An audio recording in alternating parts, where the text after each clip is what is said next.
நம்ம Ashwin sweets and snacks export பண்றதுக்கு 7373041434 மற்றும் www.ashwinsweets.com கான்டாக்ட் பண்ணுங்க. தமிழகத்தில் பால் விலை, மின் கட்டணம், பத்திரப்பதிவு கட்டணம் உட்பட அனைத்தையும் உயர்த்திவிட்டு மக்களுக்கு 1000 ரூபாய் தருவதை பற்றி முதலமைச்சர் ஸ்டாலின் பேசி வருவதாக முன்னாள் அமைச்சர் சி.வி. சண்முகம் விமர்சித்துள்ளார். விழுப்புரம் மாவட்டம் காற்றம்பாக்கத்தில் அதிமுக சார்பில் நடைபெற்ற நிகழ்ச்சியில் அவர் உதவிகளை வழங்கினார்.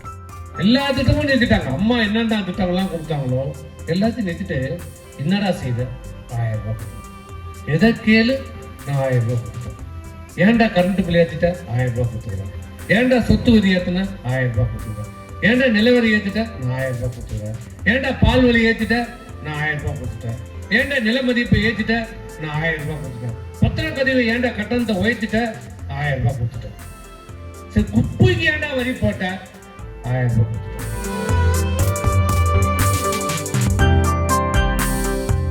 நம்ம Ashwin sweets and snacks export பண்றதுக்கு 7373041434 மற்றும் www.ashwinsweets.com கான்டாக்ட் பண்ணுங்க. பிளே ஸ்டோர் மற்றும் ஆப் ஸ்டோரில் இருந்து பாலிமர் செயலியை QR கோடு மூலம் பதிவிறக்கம் செய்யுங்கள். செய்திகளை உடனுக்குடன் பெறுங்கள்.